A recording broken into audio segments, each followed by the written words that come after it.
नायगिरि नोंथांमोन बयखौबो गिबियावनो आंनि बे चेनेलाव बरायनाय जाबाय। जों दिनै थाखो 10 नि सानखान्थि आयदानिफ्राय सोंनाय बिदां 3.3 निफ्राय माने एक्सारसाइज 3.3 निफ्राय क्वेश्चन नम्बर 3 नि क्वेश्चन नम्बर 5 खौ सल्व खालामगोन। सिगांनि भिडियोआव नोंसोरो क्वेश्चन नम्बर 1 2 3 4 बेनि सल्युशन्सखौ नुनो मोनबाय। नुवाखैब्ला बे भिडियोनि डिस्क्रिप्शननि गाहायाव आं लिंक होना दोनदों, बेयाव थांनानै नङाब्ला नोंथाङा गोजौनि आइ कार्डआव थांनानैबो नायनो हागोन। आरो मोनसे खावलायनाय, नोंथाङा बे भिडियोखौ जोबजासिम नाय, दानला दानसि नायनाङा, दानला दानसि नायबा बुजिनाय नङा। आरो नोंथाङा जुदि चेनेलखौ साबस्क्राइब खालामाखैबा चेनेलखौ साबस्क्राइब खालामना ला आरो बेबायदि भिडियो नायबाय थानो थाखाय बेल आइकनखौ थुनानै ला आरो नांगौ जानाय मानसिफोरनो शेयार खालामनो दाबाव आरो बे भिडियोखौ मोजां मोनदोंब्ला लाइक खालामनो दाबाव। स' नायलांदो बोरै खालामनो। बिदिब्ला जों कुइसन्सखौ गिबियावनो बुजिना लानि, बेनि थाखाय आं फरायनि। नायलां, मोनसे बोखाव खोन्दोआ जुदि 2 खौ जब आरो फान मोननैयावबो दाजाबदेरो अब्ला 9/11 जायो। अके, नायलांबाय था, आं बुजायना होगोन उनावहाय। जुदि 3 खौ जब आरो फान मोननैजोंबो दाजाबदेरो बियो 5/6 जायो। बोखाव खोन्दोखौ दिहुन।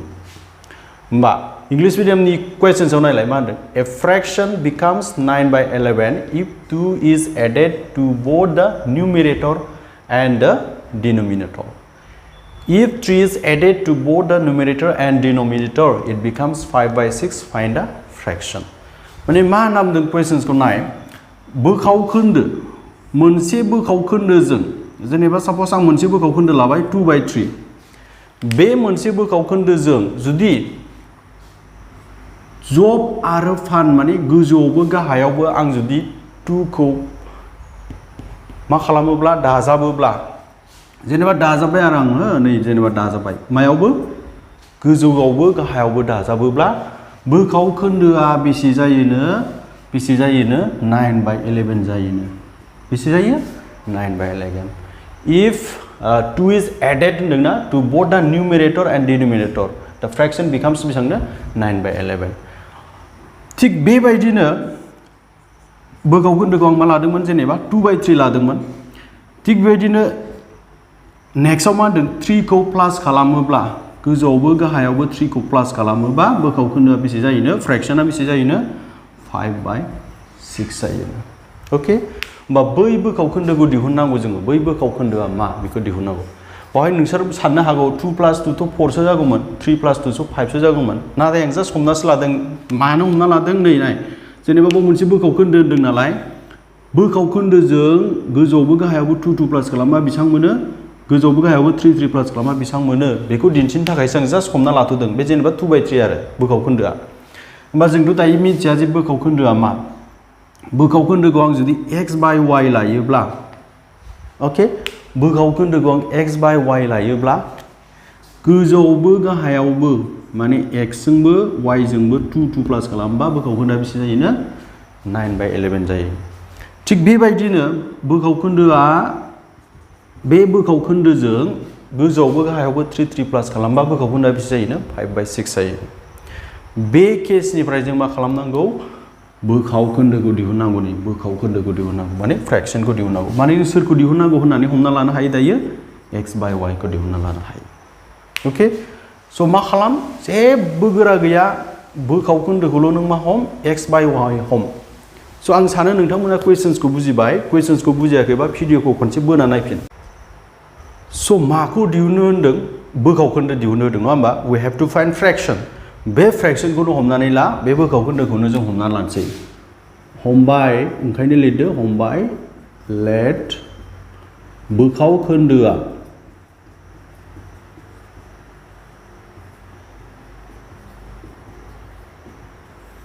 the fraction is, बोखाव खोन्दोखौ मा हमना लानोसै आङो? x/y होननानै हमना लाबाय। जायखौ दिहुननो होदों बेखौनो जेब्लाबो हमदै बे चेप्टाराव। स' सोंलु बायदिब्ला, सोंबा you write for English medium A/Q। सोंलु बायदिब्ला मा होनना बुंदों? गोजौनि गाहायनि बोखाव खोन्दोआवथ' जोंहा गोजौआवबो गाहायावबो अनजिमा थायो। माने x जोंबो y जोंबो 2 प्लास खालामोबा बोखाव खोन्दोआ सोलायोनो। फर एग्जाम्पल बे 2/3 नङा होमबा आं दानि बावैसो बुंलांबाय 2 जोंबो 2 प्लास खालाम 3 जोंबो 2 प्लास खालाम होमबा 2/3 आ मायाव सोलायो 4/5 आव सोलायगोन ना सोलाया मायाव सोलायो 4/5 2/3 जों 2 प्लास खालामबा 4/5 सोलायो नङा होमबा थिग बेबायदिनो x जोंबो 2 प्लास खालामोब्ला y जोंबो 2 प्लास खालामबा बोखावखोन्दा बेसे जायोनो 9/11 जायो This is the first condition okay दानिया सेकेन्ड कन्डिशना मा आरो एक मिनिट आं बेखौ नैबिथिं लिरबा साबसिन जायगा ओंखारगोन x + 2 y + 2 9/11 आरो सेकेन्ड कन्डिशना मा होनदों बे x जोंबो y जोंबो 3 प्लास खालामबा बोखावखोन्दा बेसे जायोनो 5/6 जायो ओके स' बुजिबाय जानांगौ नोंसोरो जेबो गैया ओरैबायदि गोरलै माने मोनसे बोखावखोन्दोनि बाथ्रा बुंदों बेजों मोननै गोजौजोंबो गाहायजोंबो बिदि प्लास खालामनांगौ बिदि मोनो जेबो गोरा गैया नङा होमबा नायलां दा बियो जोंहा नैबे महराव फैयाखै ax + by + c = 0 बे महराव गैथ'आ दायो हांखोआरि समानथाया लिनियार इकुवेशना जोंहा बे महराव थानांगौ ओके स' बे महराव लाबोनो थाखाय जों मा खालामसिगोन दायो क्रस माल्टिप्लिकेशन खालामसिगोन जोङो माने मा खालामगोन नाय नैबे 11 आ बे x आरो 2 जों सानजाब जागोन आरो y + 2 आ सोरजों सानजाब जागोन 9 जों बेजों सानजाब जागोन गोसोआव लाखि होमब्ला बे 11 जों x जों सानजाबा बेसे मोनो 11x मोनो नङा होमबा 11 जों 2 जों प्लास खालाम सानजाबबा बेसे मोनो 22 मोनो गेजेराव मा दङ प्लास 11 जों x जों 11x प्लास बेबो प्लास नालाय प्लास जों प्लास 11 × 2 22 आरो सोरजों सानजाब जागोन y आ 9 जों 2 आ 9 जों बा y जों 9 जों सानजाबा मा मोनो 9y प्लास आ प्लास जागोन बियो 2 × 8 9 बेसेबां जायो 18 थिग बेबायदिनो बेयावबो बेनो 6 जों x जों सानजाबा 6x 6 जों 3 जों सानजाबा 18 5 जों y जों माल्टिप्लाइ खालामबा 5y + 3 जों बेजों माल्टिप्लाइ खालामबा 15 जेबो गैया ओरैबायदि गोरलै नङा होमबा जों बे महराव लाबोनो थाखाय बेखौ बिथिं बारहोजोबनोसै जोङो होमबा बिथिं बारहोजोबबा मा जागोन नायलाय बिथिं बारहोजोबबा मा जागोन 11x दंखायो नङा होमबा प्लास 9y खौ बारहोनोसै 18y खौबो बारहोनोसै आं 9y खौ बारहोग्रोबा मा जागोन माइनास मा जागोन 9y जागोन ना 9y खौ बारहोनानै 11x नि खाथियाव लिरबाय आङो नै होमबा मा दंखायो नोंहा प्लास बिथिं मा दंखायो प्लास 22 दंखायो आरो सोरखौ लाबोबाव प्लास 18 खौ लाबोबाव मा जागोन -18 = मा जागोन 0 जागोन बिथिं जेबो दोनासै आङो बिथिं बारहोजोब्बाय बेयाव केसआवबो बेयावनो नायलाय 6x नि खाथियाव आं सोरखौ लिरगोन y गोनांखौ लिरगोन होमबा बिथिं फैयोबा बे माइनास जागोन मानो होनबा नै x नि उनावहाय सोर फैयो y फैयो ओंखायनो आं x नि खाथियाव y गोनांखौ लिरखाबाय सोर दंदेरखायोमोन प्लास 18 प्लास 15 खौबो बिथिं बारबाय मा जाबाय -15 बिथिं जेबो गैला 0 थाबाय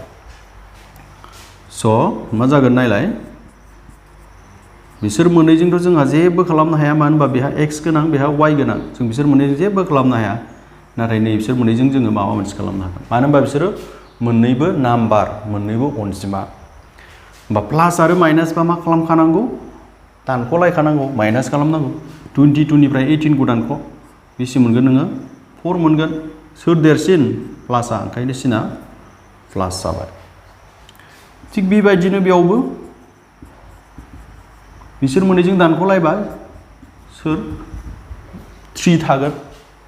प्लास 18 निफ्राय माइनास 15 दानख'लायबा प्लास 3 थागोन स' बे जाबाय समानथाय 1 बेखौ मा होनना लादो समानथाय 2 होनना लादो दानिया जोंहा बियो बै महराव फैबाय x प्लास जेनेबा बेवहाय माइनास दं जेबो अरजाया प्लास by + c = 0 ax + by + c = 0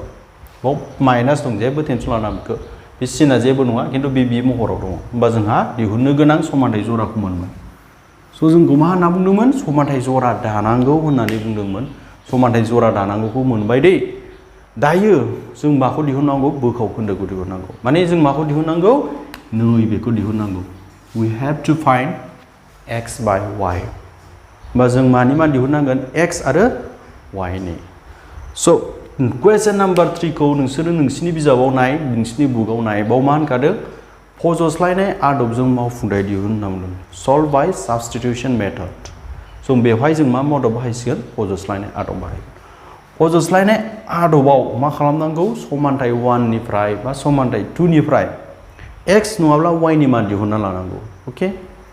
ओमफ्रायनो आं समानथाय 1 निफ्राय मानि मान दिहुनना लानोसै x नि मान दिहुनना लानोसै बिनि थाखाय लिर समानथाय 1 निफ्राय समानथाय 1 निफ्राय for English medium you write from equation number 1 समानथाय 1 निफ्राय नों मा खालामनो हायो समानथाय 1 निफ्राय x नि मान दिहुनना लानो हायो बिनि थाखाय नोङो समानथाय 1 खौ खनसे लिरना लाबानो जाबाय ओके स' बिनिफ्राय x नि मान दिहुनसै जोङो x नि मान दिहुननो थाखाय x गैयिखौ बैथिं बारहोजोब होमबा x गोनांखौल' बिथिं लाखिबा बियो बैथिं थांजोबसिगोन माइनास 9y आ बिथिं थांब्ला समानसिन बारबा प्लास 9y जाबाय प्लास 4 आ समानसिन बारबा माइनास 4 जाबाय x नि मान दिहुननो थिनदों स' बेवहाय जायगाया एसे खम जाबाय आं बिथिं लिरनोसै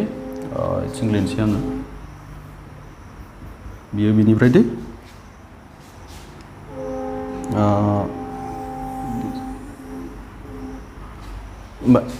x खौल' लाखियोबा मा जागोन बे 11 आ बैथिं मा जाहैसिगोन रानग्रा जाहैसिगोन दे माने x इक्वल टू मा जासिगोन 9y माइनास 4 बाय 11 जासिगोन x इक्वल टू मा जासिगोन 9y माइनास 4 बाय 11 जाहैसिगोन नैबे x आ बेखौ रानग्रा जाहैबाय ओके स' बेखौ मा होना ला नोङो समानथाय 3 होना ला होमबा जों समानथाय 1 निफ्राय नोङो x नि मान दिहुनना लाबाय बे समानथाय 1 निफ्राय जे x नि मान मोनबाय बे x नि मानखौ समानथाय 2 आवल' फज'फै होमबानो मानि मान मोनसिगोन नोङो y नि मान मोनसिगोन बिनि थाखाय मा लिरनांगोन समानथाय 2 आव x नि मानखौ फज'नानै नों बे गुबुन रोखोमैबो लिरनो हागोन बेबायदि लिरथारनांगौ बे नङा so you write putting the value of x in equation 2 okay so समानथाय 2 आव फज'नोसै आं बेखौ खोमोरना लानोसै नोंसोर बेखौ नोट खालामना ला नङाब्ला बुजिनाय नङा आन्दायगोन स' भिडिअखौ दोनथ'नानै नोट खालामना लाबानो जाबाय आं खोमोरबाय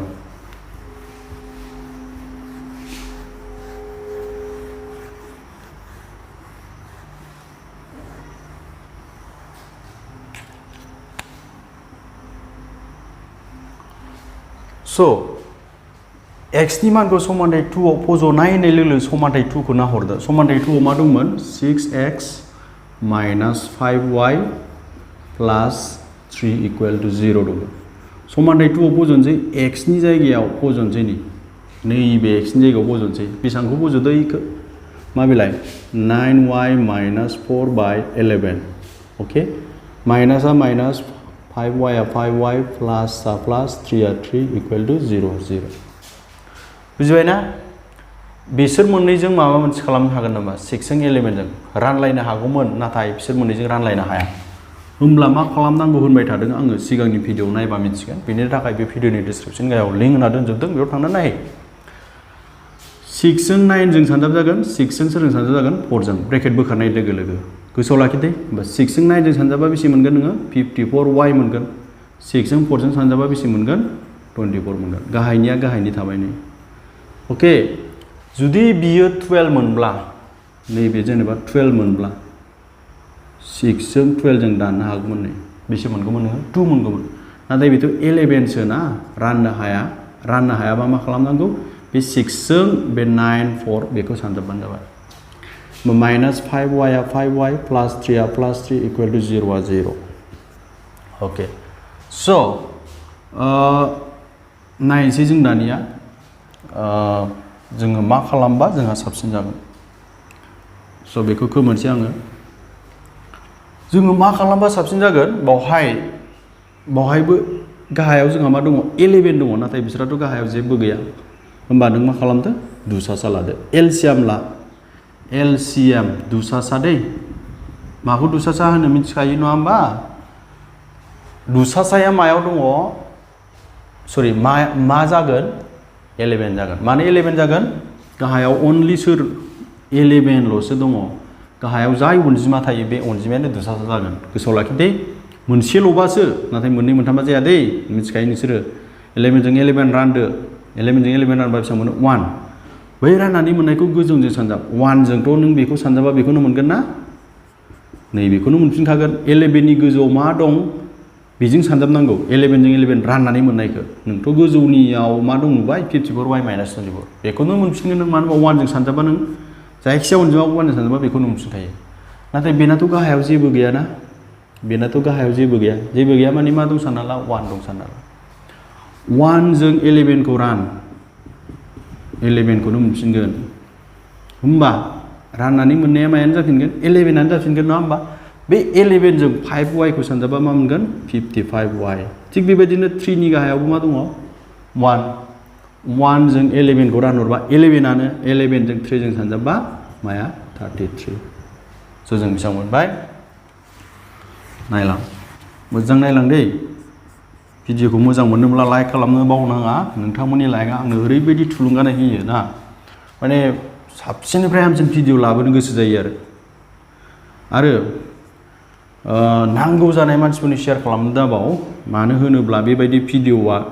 नोंथांमोननो हेफाजाब होनो हागौ होननानै आं आसा खालामो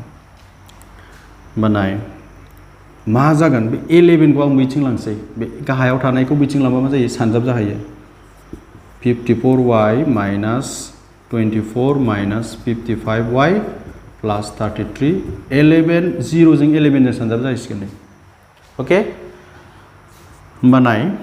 y गोनांजों y गोनां नागिरदो दाना नै y गोनांजों y गोनां बिसोर मोननैजों y गोनां बेहा प्लास बेहा माइनास दानख'लायबा मा जागोन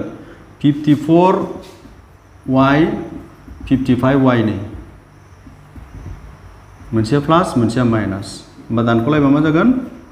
माइनास 1y माने मा मोनगोन जोङो माइनास y मोनगोन अके बुजाय जानांगौ बिसोर मोननैजों थांबाय दानिया बिसोर मोननैजों थांबाय दै आरो सोर दंबावो नै बिसोर सानैजों दंबावो 33 आरो 24 बिसोर मोननैजोंबो दानख' जालायलायगोन माने माइनास जालायलायगोन माइनास जाबा बेसेबां थागोन 7 9 बेसे थागोन 9 होमबा बिथिं 11 into 0 जों जिखुनु जाया सानजाबा माने जों मा मोनो 0 मोनो स' y नि मान नांगौ नालाय आं बेखौ बिथिं बानायनोसै बा बेयो प्लास 9 जाबाय बा y इकुवेल टु बेसे जागोन सरि दिस इज प्लास 9 मानो होनबा जोंहा प्लासआसो देरसिन नालाय बेयो बिथिं लांबा बिदिब्ला मा जागोन माइनास 9 माइनास माइनास दानदो बा y इकुवेल टु बेसे मोनखो नोङो 9 मोनबाय बे y नि मानखौ therefore y इकुवेल टु मा मोनखो नोङो 9 मोनबाय बे y नि मानखौ नैबाव फज'लाय नोङो होमबानो सोरनि मान मोनसिगोन x नि अके स' बेनि थाखाय लिरदो आं बेखौ खोमोनसै जायगा एसे नांगौ जाबाय बेखौ नांथ'गौ y नि मानखौ समानथाय 3 आव फज'नानै using the value of y in equation 3 for English medium write this so समानथाय 3 आव फज'नाय लोगो लोगो समानथाय 3 खौ आं खनसे लिरना लानि नै लिरना लायाबाबो जायो दे डाइरेक्ट फज'बाबो जायो बा y नि माना बेसेबां देखो 9 y नि माना 9 नै y नि जायगायाव फज'होबाय आङो जेबो गोरा गैया ओरैबायदि गोरलै ना ब्रेकेट बोखारबा सानजाब जाबाय होमबा बेसे मोनगोन 81 निफ्राय 4 खौ थांबा स' 18 निफ्राय 44 थांबा बेसे मोनो 77 एन्सारा बेसे जागोन 77 खौ 11 जों रानबा बेसे मोनगोन नोङो 7 therefore x equal to 7 so जों y निबो मान मोनबाय आरो x निबो मान मोनबाय बा बोखाव खोन्दोखौ जों मा होननानै हमना लादोंमोन x by y होननानै हमनानै लादोंमोन ओके स' बोखाव खोन्दोआ मा जागोन आं बेखौ खोमोनसै नट खालामना लादो बेखौ बहियाव लिरना लादो स' therefore बोखाव खोन्दोआ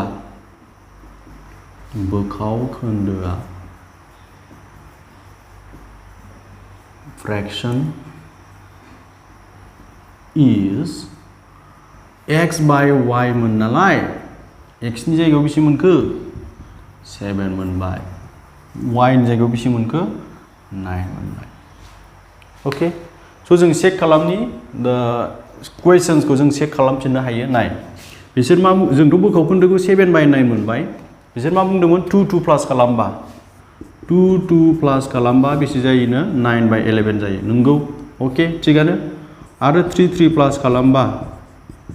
बेसे जायोनो 5 by 6 जायोनो जागोन ना जाया नायनि 7 plus 3 10 9 plus 3 12 बा बेखौबो 5 2 जों डिवाइड खालामबा बे 2 जों डिवाइड खालामबा 5 by 6 स' नंमारगौ स' जोंहा बोखाव खोन्दोआ मा जामारगोन 7 by 9 जामारगोन जोंखौ बेखौनो दिहुनफिनदोंमोन अके स' नोंथांमोना बे भिडिअखौ नायनानै बोरै मोनखो जुदि मोजां मोनदोंब्ला नांगौ जानाय मानसिफोरनो शेयार खालामनो दाबाव दिनैनि बे भिडिअखौ बेबायदि सम होनानै नायनायनि थाखाय जोबोद साबायखर उननि भिडिअआव लोगो मोनगोन गोजोन्थों